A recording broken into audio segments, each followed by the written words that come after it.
5 stages है। कितने? पहला वो मुर्दा था, तवज्जो से सुनिएगा, क्या था? सेकंड, द्वितीय वो जिंदा हुआ। थर्ड स्टेज क्या है? नूर वाला बना। फोर्थ स्टेज क्या है? नूर बांटने वाला बना। And fifth one, the last but not the least, पांचवा स्टेज ये है कि बेमिसाल बना। बात समझ में आ रही है ना? हमारे किचौचा शरीफ में जो जनाजे की चरपाई पे लेटा रहता है उसे मुर्दा कहते हैं, और जो लोग कांधा उठा के ले जाते हैं उन्हें जिंदा कहते हैं। आपके यहाँ ये बिलासपुर और उसके आसपास में ऐसे यही सिस्टम है ना? पूरे उत्तर दिनाजपुर में यही है, पूरे पश्चिम बंगाल में, पूरे भारत में यही है कि जो लेटा हुआ है वो मुर्दा है और जो लेके जा रहे हैं वो पूरे विश्व में यही है। क्या इस आयत के अंदर भी जिंदगी मौत का यही मतलब है? और अगर ये मतलब नहीं है तो फिर मतलब क्या है? ये समझ में आ गया तो समझो जलसा समझ में आ गया। आओ मैं मतलब अपने तरीके से समझाऊं ताकि आप समझ सको। 40 साल की हुजूर की जिंदगी हो चुकी थी, मक्के में है, ऐलाने नबूवत फरमाने का वक्त आ गया था। जबल अबी कुबैस की चोटी पे खड़े हैं, फारान की पहाड़ी पे, और सामने अबू जहल, अबू लहब, अदबा, शैबा, उमैया बिन खलफ, वलीद बिन मगीरा, बड़े बड़े आतंकवादी खड़े हैं। हुजूर ने सबसे पूछा, अच्छा ये बताओ, क्या मैं कभी झूठ बोलता हूं? सबने कहा है अब्दुल्ला के बेटे कैसी बात करते हो, आप और झूठ असंभव है। काफिरों ने कहा, जोर से बोलो, किसने कहा? सरकार ने फरमाया, क्या मुझसे कभी कोई झूठी बात सुनी? सबने कहा हाशा कल्ला, आज तक नहीं सुनी। अगर मैं कोई तुम्हें खबर दूं तो उस पर यकीन करोगे? सबने कहा, ऐ आमीना के लाल, आप बोलोगे तो हम यकीन कर लेंगे, क्योंकि सूरज पश्चिम से निकल सकता है मगर आमीना का लाल। काफिर मुशरिक लोग कह रहे थे, मौका था, माहौल था, दस्तूर भी था। मेरे सच्चे नबी ने अपने सच्चे खुदा का पैगाम अपनी कौम को दे दिया और कहा, ऐ लोगों, अगर तुम मुझे इतना सच्चा समझते हो, सत्यवादी समझते हो, तो फिर एक सत्य सुनो, एक सच्चाई सुनो, और वो ये है कि अय्युहन्नास कुलू ला इलाहा इल्लल्लाह तुफ्लिहू। ऐ लोगों, कह दो अल्लाह के सिवा कोई पूजा के योग्य नहीं, इबादत के लायक नहीं, कह दो कामयाब हो जाओगे। सत्य बात की कि नहीं हुजूर ने? बोलो, सच कहा कि नहीं? बोलो। लेकिन वही काफिरों ने इनकार कर दिया। सब बोलने लगे कि ऐ अब्दुल्ला के बेटे, ये तुम झूठ बोल रहे हो, माज़अल्लाह, हम ला तो मुना तो उज़्ज़ा हुबल की पूजा नहीं छोड़ेंगे, हम अपने धर्म का धर्मांतरण नहीं होने देंगे, हम अपने बाप दादा के धर्म को नहीं छोड़ेंगे। माज़अल्लाह, तुम झूठ बोल रहे हो। हुजूर की तकज़ीब माज़अल्लाह करने लगे। वो कौम कल तक जो नबी की अमानत की कसमें खाती थी, वो कौम जो नबी की दयानत के तराने पढ़ती थी, जो नबी की सच्चाई के नगमे सुनाती थी, जो नबी के सत्यवादी होने के किस्से सुनाती थी, वही कौम मेरे नबी को झुठलाने लगी। हुजूर ने जब कुरान की आयतें सुनाई तो कहा, ये तो किसी कवि की कविता लगती है, माज़अल्लाह। हुजूर ने जब चमत्कार दिखाया, मोजज़ा दिखाया, तो कहा, ये तो किसी जादूगर की जादूगरी लगती है, माज़अल्लाह। सरकार ने जब भविष्य की बात बताई तो कहा, ये तो किसी ज्योतिषी की ज्योतिष विद्या है, ये तो काहिन है। हुजूर के अंदर जब वो वारफ्तगी देखी तो कहा, ये तो कोई मजनून पागल मालूम होता है, यानी जिसके मुंह में जो आया बकने लगा। हुजूर का कल्बे यासीन बिल्कुल छलनी था। आंखें अश्कबार थी, आंखों से आंसू बह रहे। सरकार ने अपनी बात पर अटल होकर इसरार बढ़ाया, काफिरों ने इंकार बढ़ाया।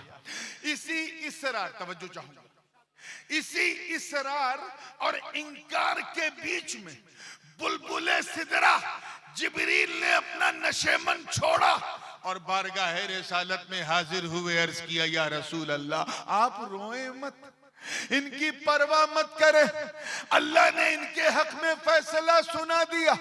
कुरान की आयत लेकर आ गए, इन्नका ला तुस्मिउल मौता, ए महबूब ये मुर्दे हैं, मुर्दे आपकी नहीं सुनेंगे।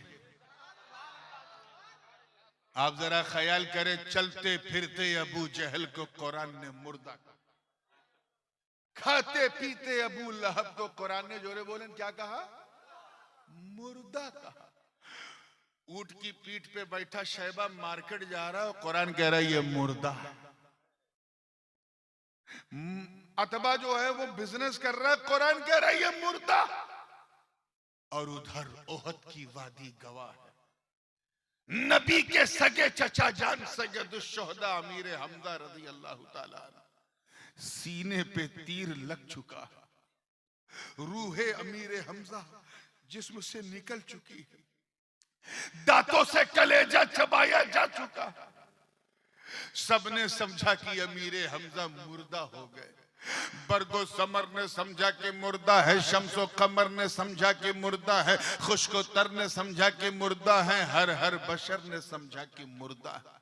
लेकिन इससे पहले कि उन्हें कोई मुर्दा कहता, तवज्जो, कहता, कुरान ने डांट के कहा, शट अप ला तक़ूलू लिमन युक़्तलु फी सबीलिल्लाहि अमवात बल अहयाउ वलाकिन ला तशउरून। अल्लाह की राह में जो कत्ल हो जाए उसे मुर्दा न कहो, बल्कि वो जिंदा।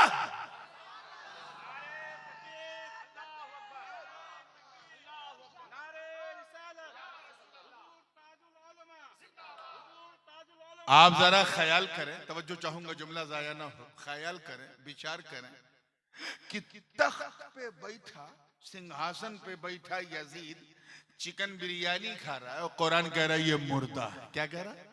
बोले। और 3 दिन का भूखा प्यासा शहीद करबला के रण में जिस्म से सर जुदा है और कुरान कह रहा है ये जिंदा है। हम तो समझते थे जिसकी रूह निकल जाए वो मुर्दा है, जिसकी ना निकले वो जिंदा है। यहाँ पर हुसैन की निकल गई मगर जिंदा, यजीद की नहीं निकली मगर मुर्दा। मामला क्या है? मैं इसी ख्याल में, इसी विचार में उलझा था कि रहनुमाई हुई, आवाज आई, कहा सुन सुन सुन, जिंदगी, अल्लाह करे समझ जाए आप, जिंदगी और मौत का ताल्लुक मलकुल मौत के आने जाने से नहीं, बल्कि सच्चाई यह है कि नबी की वफादारी का नाम जिंदगी है और नबी की गद्दारी का नाम मौत है।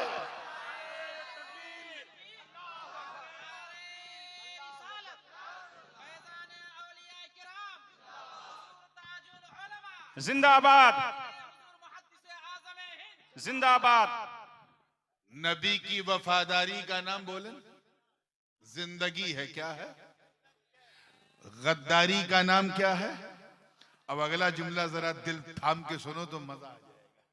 यही वजह है, that was the main reason why, यही वजह है कि यजीद की गद्दारी ने यजीद को, बारगाह रिसालत में की गई गद्दारी ने यजीद को जीने नहीं दिया और हुसैन की वफादारी ने हुसैन को मरने नहीं दिया। बेशक हक है, बल्कि ऐसा जीवित रखा, ऐसा जीवित रखा, ऐसा जिंदा रखा कि हर घर में हुसैन, हर दिल में हुसैन, हर बाड़ी में हुसैन, हर मोहल्ले में हुसैन, हर शहर में हुसैन, अमेरिका से लेके ऑस्ट्रेलिया तक, यूरोप से लेके अफ्रीका के जंगलों तक ऐसा छा गए हुसैन कि सिर्फ मुरीदों के नारों में नहीं, बल्कि सच्ची बात यह है कि बस्ती बस्ती में हुसैन हुसैन, करिया करिया में हुसैन।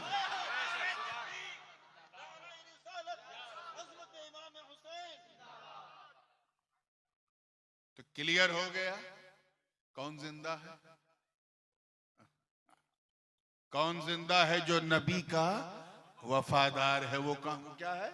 जिंदा। और जो गद्दार है वो मुर्दा। अब दिल थाम के बढ़ो। ये जलसा तो वफादार का है, गौस पाक वफादार है, तो गद्दारों को छोड़ो और वफादारों की बात करें। अबू बकर सिद्दीक नबी के वफादार अपनी कब्र में जिंदा है। हजरत उमर नबी के वफादार अपनी कब्र में जिंदा है। उस्मान गनी नबी के वफादार अपनी कब्र में जिंदा है। मौला अली नबी के वफादार अपनी कब्र में जिंदा है। इमाम हसन नबी के वफादार अपनी कब्र में जिंदा है। हुसैन नबी के वफादार अपनी कब्र में जिंदा है। तमाम अइम्मा ताहिरीन नबी के वफादार अपनी कब्र में जिंदा है। अरे कादिरी घबराओ मत, गौसे आजम नबी के वफादार अपनी कब्र में जिंदा।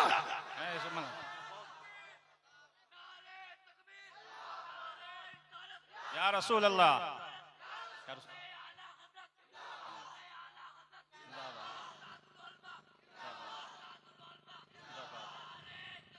अल्लाहु अकबर। हर वली नबी का वफादार। जरे बोले हर वली नबी का, हर वली अपनी कब्र में जिंदा है।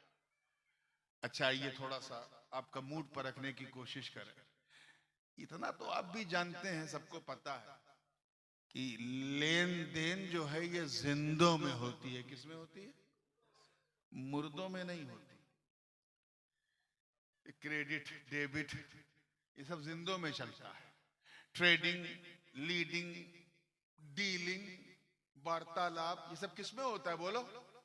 जिंदों में। मुर्दों में नहीं होता। एक मुर्दा है और एक जिंदा है तब भी नहीं होगा। दोनों का जिंदा होना जरूरी। एक कब्रिस्तान से सफेद सफेद कफन पहन के मुर्दा निकला और एक पान की दुकान पे पहुंचा और कहा खिला दे एक बीड़ा पान। पान वाला देखा तो हो गया हैरान, चेहरे से परेशान। कहा तुझे तो जाना था शमशान, तू कैसे आ गया अज़राए कब्रिस्तान और मांग रहा है मुझसे पान। अरे ले ले मेरी सारी दुकान, छोड़ मेरी जान, जा कब्रिस्तान। अरे यार हंस तो दिया करो, मुस्कुरा दो। इस पे कोई जीएसटी नहीं है, जितना चाहो मुस्कुराओ। वो पान वाला उसको पान नहीं दे सकता। क्यों? क्योंकि जो मांग रहा है वो मुर्दा।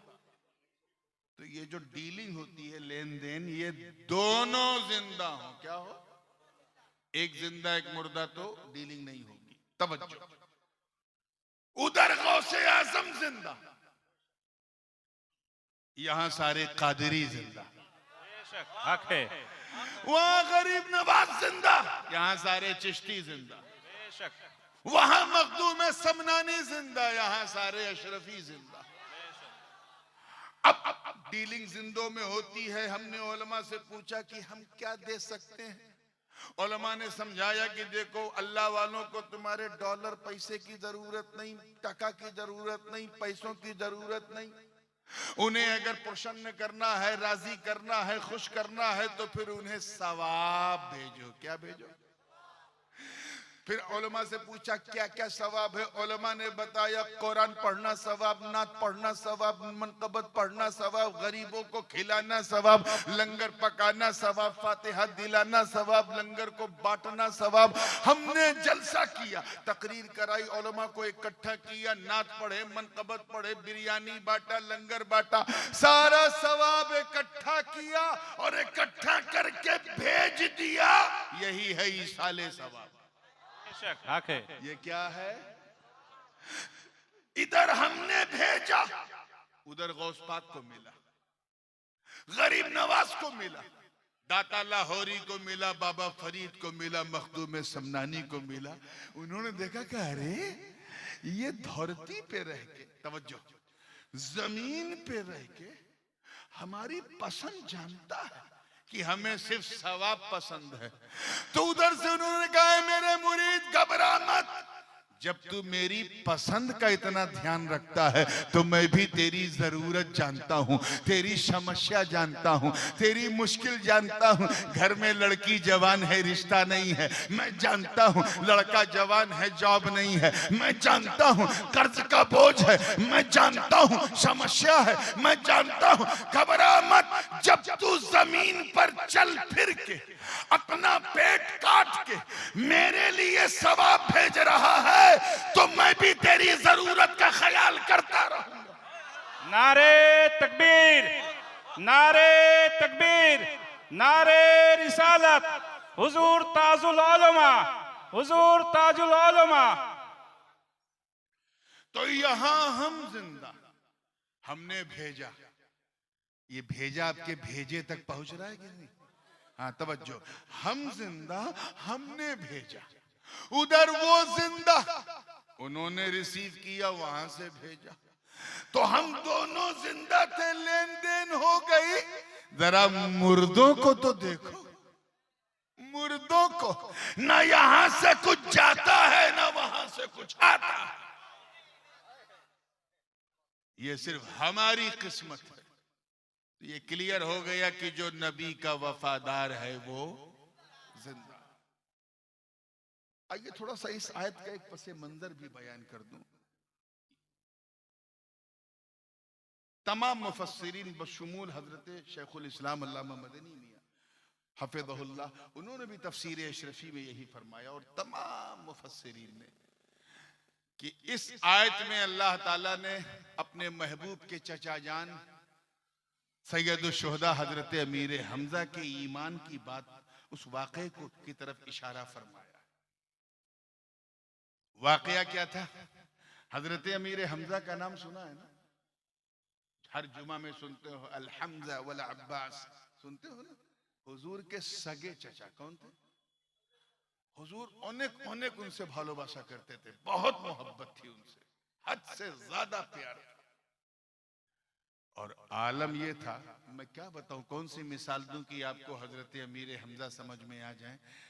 एक आसान मिसाल दिमाग में आ रही, अबू जहल को तो जानते हो ना, मक्के का डॉन था। कौन था? मक्के का सबसे बड़ा डॉन था अबू जहल। अबू जहल भी अमीर हमजा से डरता था। अब समझ जाओ हजरत अमीर हमजा क्या थे। मेरी हैसियत नहीं बताने की क्या थे, बस समझ जाओ कि अबू जहल का पांव फूल जाता था जब हजरत हमजा सामने आते, इतने पावरफुल थे। जब ईमान की हालत में नहीं थे तब भी हुजूर को कुछ नहीं कहते थे, बस टालते थे, टालते थे। एक दिन हुजूर अलैहिस्सलाम हरम से निकल के अपने घर की तरफ जा रहे थे। जो लोग हज और उम्रा कर चुके हैं उन्हें पता होगा कि मरवा के मकाम के पीछे आपका मकान था, और अक्सर हुजूर हरम से जब निकलते थे तो उसी रास्ते से अपने घर जाते, और वहीं दाहिनी तरफ अबू जहल का मकान था। तो अबू जहल ने क्या किया कि जैसे ही हुजूर को गुजरता हुआ देखा, उसने हुजूर के जिस्म पर गंदगी फेंकी। क्या फेंकी? क्या मुसीबत है यार, ये यहाँ पिकनिक करने आई हैं क्या ये लोग? आइए चलिए, मैं बात को बड़ी तेजी से समेट रहा हूँ।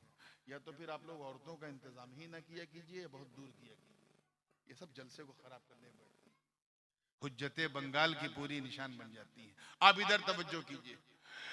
तो अबू जहल ने जैसे ही हुजूर को देखा सल्लल्लाहु अलैहि वसल्लम, तो इतना गंदा इंसान था अबू जहल कि नाली में गंदा हाथ ऐसे डाल के जो गंदगी आई वो हुजूर के ऊपर उसने फेंक दी। सरकार ने खुद पे गंदगी देखी, एक फितरी असर तो आया, लेकिन फिर हुजूर ने कुछ कहे बगैर वहां से गुजर गए।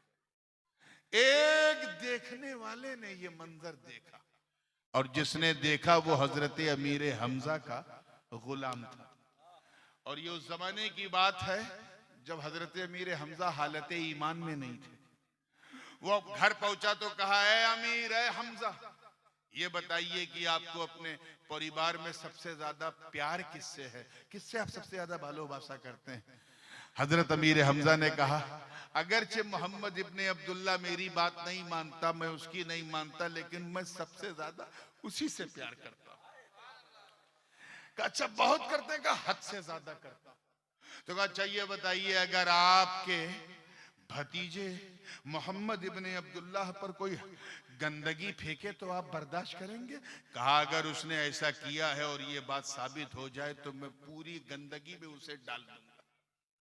कहिए अबू जहल ने ऐसा किया है? कहा तूने खुद देखा अपनी आंख से? कहा मैंने खुद देखा। कहा चल मेरे साथ।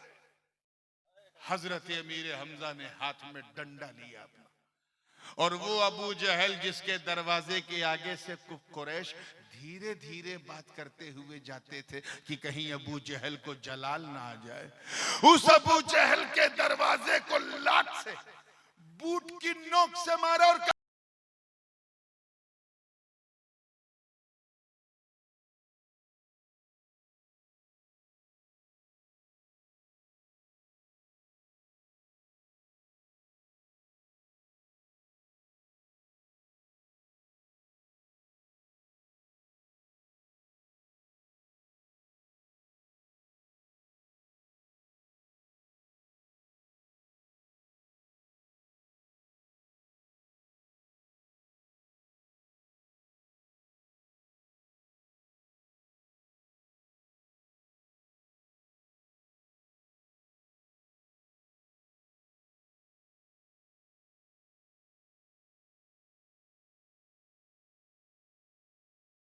अब वो मैतन से फाहियना हो की मंजिल पे आ गए। जलाल का एक तेवर चेहरे पे जाहिर हुआ। फरमाते बदबख्त, क्या गलत कहता है मेरा भतीजा, क्या गलत कहता है? अरे सुन, तू उसको पूजता है जिसे तूने बनाया है, वो उसे पूजता है जिसने उसे बनाया।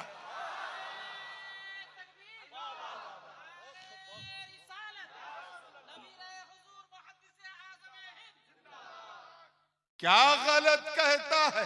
अरे तू कौन होता है कीचड़ फेंकने वाला? हजरत अमीर हमजा की आवाज में घनघरा जा चुकी थी, जबान चल रही थी। उसी कैफियत में फरमाया, रब्बे काबा तू गवाह हो जा, मैं तेरे रसूल के सबसे बड़े जानी दुश्मन अबू जहल की आंखों में आंखें डाल के कह रहा हूं, अशहदु अल्ला इलाहा इल्लल्लाह व अशहदु अन्ना मुहम्मदन अब्दुहु व रसूलुहु। क्या कैरेक्टर था अल्लाह, क्या किरदार था। मुफस्सिरीन फरमाते हैं कि वो हजरत हमजा की जो कुफ्र वाली हालत थी उसे मुर्दे से ताबीर किया। किससे? और जब उन्होंने कलमा पढ़ा तो उसे फअहयैनाहु से वजअलना लहू नूरा, और हमने उसे नूर वाला बना दिया। आए हाय, ये तीसरा स्टेज है। कौन सा है? ये भी ऐसे नहीं मिलता है। अल्लाह पाक का इरशाद है कुरान मुकद्दस में, फमन युरिदिल्लाह, जब कोई बंदा इरादा करता है हिदायत का, अन यहदियहु यशरह सदरहु लिल इस्लाम, तो अल्लाह ताला उस बंदे के सीने को इस्लाम के लिए खोल देता है। तवज्जो से मैं फिर दोहरा रहा हूं, जब अल्लाह ताला किसी बंदे को हिदायत देने का इरादा फरमाता है तो उसके सीने को इस्लाम के लिए, जोर से बोलो, खोल देता है। अब दूसरी ऐसी, अफमन शरह अल्लाहु सदरहु लिल इस्लाम फहुवा अला नूरिम मिन रब्बिह, और जब अल्लाह ताला किसी के सीने को इस्लाम के लिए खोल देता है तो उसे नूर पर कर देता है, यानी नूर वाला बना देता है। यही शाने औलिया है। जरा सोचो, जब हिदायत, देखिए कितने लोग कैच कर रहे हैं, जब हिदायत के बदले में सिर्फ हिदायत मिल जाए तो विलायत का नूर मिल जाता और वो बंदा नूर पर हो जाता। उस गौसे आजम के बारे में क्या कहोगे जिसकी रगों में मुस्तफा का नूर दौड़ रहा है, और ऐसा दौड़ रहा है कि हमारे इमाम ने मचल के कहा कि तेरी नस्ल पाक में है बच्चा बच्चा नूर का, तू है इन्हें नूर, तेरा सब घराना नूर का। नारे तकबीर, नारे रिसालत, अजमत गौसे आजम, अजमत गौसे आजम हुजूर ताजुल उलमा। तवज्जो से सुनिएगा, बात को मैं फिनिशिंग मूव की तरफ ले जा रहा हूं। तैयार है ना आप लोग? बात हजरत हमजा की छिड़ गई है तो हर सैयद जो है वो जरा इनका नाम लेते ही गर्म हो जाता है, क्योंकि उस पे कर्म हो जाता है। मैं आपकी आसानी के लिए तकरीबन 30-40 हदीसों को जमा करके एक मजमून वाकया, ये आपकी जैसे साहित्यकार लोग करते हैं, इतिहासकार लोग करते हैं कि 10-15 वाकया इकट्ठा करते हैं और उसके बाद फिर एक वाकया लिखते हैं, तो आपकी आसानी के लिए क्योंकि उसका इस आयत से बड़ा गहरा ताल्लुक है जिसकी मैंने तिलावत की। और वो क्या कि एक दिन हुजूर ने सारे सहाबा को इकट्ठा किया। क्या किया? मैं जब धीरे बोलूं हल्के, तो उसको हल्के में ना लिया करो। कभी कभी मैं जोर का झटका बड़ी धीरे से देता हूं, so please try to understand what I am saying पूरी जिंदगी के साथ। सबको इकट्ठा किया। एक सहाबी आगे बढ़े, उन्होंने अर्ज किया, लिमादा जमाअतना या रसूल अल्लाह सल्लल्लाहु अलैहि वसल्लम, आपने हमें क्यों इकट्ठा किया? आज कोई खास दिन है? हुजूर ने फरमाया, तुम्हें नहीं मालूम? आज वो दिन है जिस दिन ओहद के सहाबा शहीद हुए। 1 साल हो गया शोहदाए ओहद को। अगर भारतीय भाषा में कहा जाए तो आज शोहदाए ओहद की बरसी है। क्या है? उर्स है। क्या करना चाहिए? सरकार ने फरमाया, चलो कब्रिस्तान की तरफ, इंतलिकू इलल मकाबरा। काफिला निकला मेरे दोस्तों। जुलूस हम भी निकालते हैं, रबीउल अव्वल में जुलूस तुम भी निकालते हो। हर सुन्नी निकालता है, निकालता है कि नहीं? निकाला करो। कोई टोके तो सीना ठोक के निकाला करो, और रोके तो डंके की चोट पे निकाला करो। खामोश मिजाजी तुम्हें जीने नहीं देगी। इस दौर में जीना है तो कोहराम मचा दो, निकालो। जुलूस सब निकालते, मगर ऐसे जुलूस की अजमत पर मेरे माँ बाप, मेरे बच्चे कुर्बान। ऐसा जुलूस जिसकी क़यादत खुद मुस्तफा जाने रहमत फरमा रहे हैं। जैसी कब्रिस्तान ओहद में हुजूर ने कदम रखा तो सलाम किया। तरीका भी यही है, आप जब कब्रिस्तान जाते हैं तो क्या करते हैं? अस्सलामु अलैकुम या अहलल क़ुबूर मिनद दियार अंतुमुस साबिक़ून व नहनु इंशाअल्लाह बिकुम लाहिक़ून। ए कब्र वालों, सलामती हो तुम पर। हुजूर ने सलाम किया। अच्छा एक बात बताओ, हुजूर सल्लल्लाहु अलैहि वसल्लम कोई काम बिला वजह करेंगे? विदाउट एनी रीजन करेंगे? बगैर किसी कारण के? अब जब सलाम किया तो क्यों किया? इसीलिए ना, क्योंकि जो कब्र में लेटे गुलाम हैं वो सुन रहे हैं, उनका जवाब हुजूर सुन रहे हैं, तभी तो नबी ने सलाम किया। अरे मौका मिले तो इन बेवकूफों को समझाओ और कहो, देख, जब इमाम अपने गुलाम को सलाम कर सकता है तो अगर गुलाम यहां बैठे बैठे मुस्तफा को सलाम करे तो हैरत क्या है? उसके बाद हुजूर अपने चचा जान सैयदुल शुहदा अमीर हमजा रज़ी अल्लाह ताला अन्हु की कब्र की तरफ गए। जो पढ़ना था पढ़ा, दुआ मांगा। उसके बाद सरकार ने एक मिंबर लगाया। क्या लगाया? थोड़ा जोर से बोल दो। ये मिंबर यानी स्टेज लगाया। अच्छा ये बताओ, कब्रिस्तान में स्टेज होता है? दुनिया के किसी कब्रिस्तान में नहीं होता, लेकिन ओहद में लगा। क्यों लगा? पता चला वहां भी नहीं था, मदीने से ले जाने की व्यवस्था की गई, प्रबंध किया गया, एहतमाम किया गया। अरे इसी एहतमाम को तो उर्स कहते हैं। कैच करो, मैं उलमा को दलील दे रहा हूं उर्स की। इसी एहतमाम को, इसी व्यवस्था को क्या कहते हैं? इसी मैनेजमेंट को उर्स कहते हैं। उर्स में हम करते क्या हैं? उर्स में हम ज़ियारत करते हैं जो नबी ने किया, तिलावत करते हैं जो नबी ने किया, खिताबत करते हैं जो नबी ने किया, मिंबर लगाते हैं जो नबी ने किया, हम्द पढ़ते हैं जो नबी ने किया, मसाइल फजाइल बयान करते हैं जो नबी ने किया। हम वही करते हैं जो नबी ने किया, बस फर्क इतना याद रखना, रस्में तो बदल सकती हैं लेकिन सुन्नत नहीं बदलती। ये सहाबा की किस्मत थी जो नैनों के गागर से नहाते थे, ये औलिया की किस्मत है जो गागर से नहाते हैं।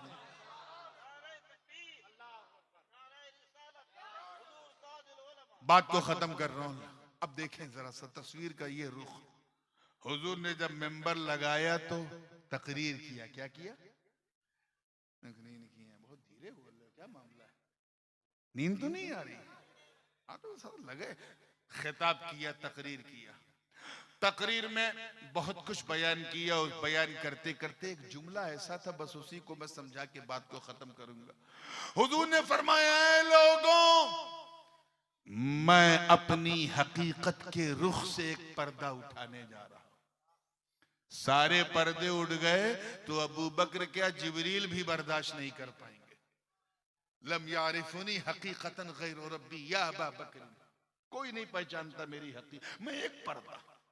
सब हमतन गोश सुन रहे हैं। हज़रत हुजूर ने अपना हाथ उठाया और फरमाया, ओती तो तवज्जो तवज्जो अल्लाह करेगी, जुमला जाया ना हो। ओती तो बेमफाती है खज़ाइनिल अर्द, अल्लाह ने मुझे तमाम जमीनों के तमाम खजानों की तमाम चाबियां दे दी। आप लोग चाबी कहते हो कि कुंजी कहते हो? चाबी ना की। तमाम जमीनों के तमाम खजानों की तमाम चाबियां दी। ये उलमा जानते हैं कि ये जो मैं तमाम तमाम तमाम तर्जमा कर रहा हूं, ये अपनी तरफ से नहीं कर रहा, बल्कि जब जमा जमा की तरफ मुजाफ हो तो तमाम का माना होता है। और यहां जो जमा है वो जमा मुंतहल जुमू है, और जिसकी तरफ मुजाफ है वो भी जमा मुंतहल जुमू। यानी देखिए कितने लोग कैच कर रहे हैं। यानी पूरी सृष्टि में, पूरी कायनात में कोई ऐसी नेमत नहीं जिसकी चाबी दस्ते मुस्तफा में ना हो। कैच करो, कैच करो। हुजूर वही तो फरमा रहे हैं, अल्लाह ने मुझे तमाम जमीनों के तमाम खजानों की तमाम चाबियां दे दी। यानी जाहो जलाल की चाबी दस्ते मुस्तफा में, फजलो कमाल की चाबी दस्ते मुस्तफा में, जूदो नवाल की चाबी दस्ते मुस्तफा में, जूद बरगुजीदगी की चाबी दस्ते मुस्तफा में, बुलंद रसीदगी की चाबी दस्ते मुस्तफा में, इमामत व क़यादत व सियादत व शराफत व नजाबत व विलायत व हिमायत की चाबी दस्ते मुस्तफा में, अज़मतों की चाबी दस्ते मुस्तफा में, नेमतों की चाबी दस्ते मुस्तफा में, रिफातों की चाबी दस्ते मुस्तफा में, बरकतों की चाबी दस्ते मुस्तफा में, बरगो समर की चाबी दस्ते मुस्तफा में, शम्सो कमर की चाबी दस्ते मुस्तफा में, खुशकोतर की चाबी दस्ते मुस्तफा में, बहरोबर की चाबी दस्ते मुस्तफा में, सीमोजर की चाबी दस्ते मुस्तफा में, लालो गोहर की चाबी दस्ते मुस्तफा में, जमीन के गर्भ में जो खनिज पदार्थ और जो मादनियात है उनकी चाबी दस्ते मुस्तफा में, जमीनों आसमान के खलाओं में जो कुछ है उसकी चाबी दस्ते मुस्तफा में, सातों आसमान में जो कुछ है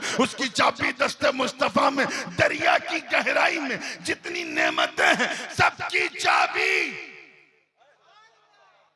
सुभान अल्लाह ने सबकी चाबी दस्ते मुस्तफा में कहा, हुजूर के हाथ, दस्त यानी हाथ में। गोया देखिए कितने लोग कैच कर रहे हैं, गोया सबकी चाबी, सारे नेमतों के खजानों की चाबी अपने महबूब के हाथ पर रखकर गोया रब ये फरमा रहा हो कि ऐ मेरे प्यारे, ये सारी चाबियां हमने आप ही के लिए तो बनाई। कैच करो, आप ही के लिए तो बनाई है, बस अमानतन में अपने पास रखे था, जिसको जैसी जरूरत पड़ती थी आपका सदका उतार के दे देता था। आदम को जरूरत पड़ी, निकाल के सफवत की चाबी दे दी। नूह को जरूरत पड़ी, इन्नहु कान अब्दन शकूरा की चाबी दे दी। इब्राहिम को जरूरत पड़ी तो वत्तखज़ल्लाहु इब्राहीम खलीला की चाबी दे दी। इस्माइल को जरूरत पड़ी तो इन्नहु कान सादिकल वअदी व कान रसूलन नबिय्या की चाबी दे दी। इदरीस को जरूरत पड़ी तो वरफानाहु मकानन अलिया की चाबी दे दी। मूसा को जरूरत पड़ी तो वकल्लम अल्लाह, मूसा तकलीमा की चाबी दे दी। अय्यूब को जरूरत पड़ी तो सब्र की चाबी दे दी। जुन्नून को जरूरत पड़ी तो इस्तिकामत की चाबी दे दी। यूसुफ को महबूब, जब यूसुफ को जरूरत पड़ी तो आपके सुंदर जमाल की सुंदरता का हमने उतार के यूसुफ को दे दिया।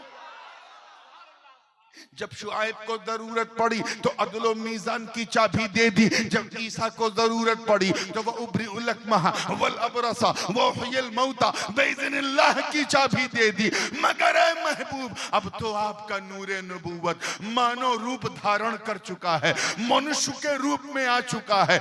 इसलिए ये अमानतें मैं आपके हाथ में रख रहा हूं। अब इधर मैं बांटू, इधर तुम बांटो।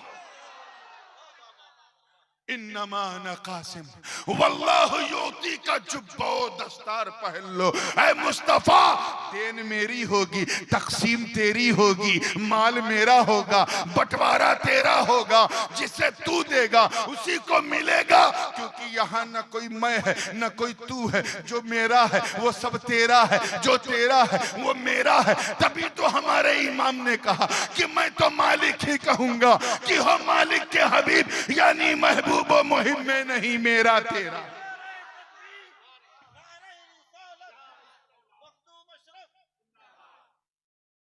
बात समझ में आ रही है ना? दस्ते पाके हबीब में सारी चाबी कहां आ गई? हुजूर के दस्ते पाक में। सहाबा की किस्मत देखो, सामने अबू बकर सिद्दीक खड़े थे, मेरे आका ने मुस्कुरा के सदाकत की चाबी दे दी। हजरत उमर को अपना मुशीर बनाया तो अदालत की चाबी दे दी। जनाबे उस्मान को अपना दामाद बनाया तो सखावत की चाबी दे दी। अली को उम्मत का मौला बनाया तो विलायत और करामत की चाबी दे दी। मेरे नबी ने अपने एक बेटे इमाम हसन को कांधे पे बिठाया तो इमामत की चाबी दे दी, और दूसरे बेटे इमाम हुसैन के गले को चूमा तो शहादत की चाबी दे दी। बेशक नारे तकबीर, नारे रिसालत, अकीदा अहले सुन्नत, अकीदा अहले सुन्नत, साहज़ादा हुजूर गाजी मिल्लत ज़ैनुल आबिदीन पे नजर पड़ी तो इबादत की चाबी दे दी। मोहम्मद बाकिर पे नजर पड़ी तो इल्म इरफान की चाबी दे दी। जाफर सादिक पे नजर पड़ी तो तफक्कुह फिद्दीन की चाबी दे दी। मूसा काजिम पे नजर पड़ी तो वल काज़िमीन अल गैज़ वल आफ़ीना अनिन नास की चाबी दे दी। इमाम अली इब्न मूसा रजा पे नजर पड़ी तो सब्र रजा की चाबी दे दी। इमाम जवाद पे नजर पड़ी तो जूदो सखा की चाबी दे दी। इमाम हादी अन्नकी पे नजर पड़ी तो करम अता की चाबी दे दी। इमाम हसन अस्करी पे नजर पड़ी तो सखा और शजा की चाबी दे दी। मगर जब मेरे नबी ने की नजर अपनी बेटी के बेटे के बेटे के बेटे के बेटे के बेटे के बेटे के बेटे के बेटे 13 बार कहो, यानी किंदीले नूरानी, महबूब सुभानी, कुतुबे समदानी, शाहबाजे लामकानी, पीरे पीरा, मीरे मीरा, शाह जीला, गौसे आजम शेख अब्दुल कादिर जीलानी पे पड़ी होगी तो मेरा विजदान कहता, मेरा यकीन कहता कि दस्ते अब्दुल कादिर पर सारी अमानतें रखकर नबी ने यही फरमाया होगा, बेटा अब्दुल कादिर ये चाबी तू रख, मदीने से मैं बांटू, बगदाद से तू बांट।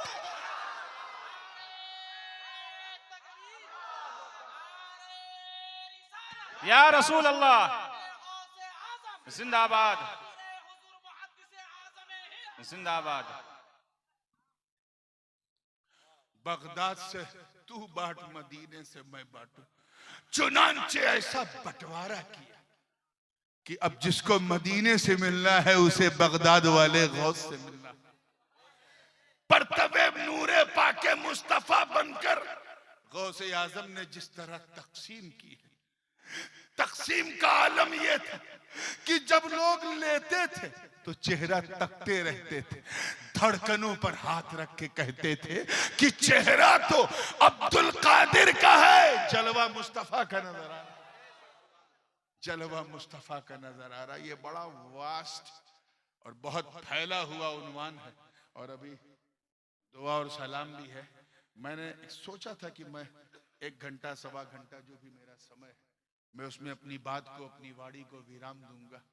अगर इस मजमून को आपको आगे से टू बी कंटिन्यूड आगे सुनना है तो 26 तारीख को गालिबन मैं शासन में हूं और 27 को वाजिदपुर में हूं, आपके करीब में। जहां चाहिएगा आइएगा, और जरा पहले आइएगा ताकि मैं भी पहले आ जाऊं, ठीक है। आज थोड़ा लेट हो गया, ठंडक का मौसम है, अपनी सेहत का ख्याल रखें। आज मैं कोई इस्लाही बात नहीं कर पाया क्योंकि मनक़बती जलसा था। बस चलते चलते इतना कहूंगा, ये सारी एक्टिविटीज, ये सारे जलसे, इसकी सारी बरकतें हमारे मुंह पे मार दी जाएंगी अगर हमने नमाज को कायम नहीं किया। So please try to establish your 5 times prayer.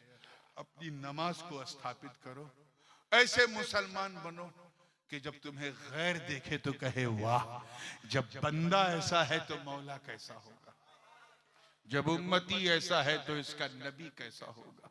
अल्लाह पाक हम सबको सच्चा, पक्का, सुन्नी, सहीहुल अकीदा मुसलमान बनाए रखे।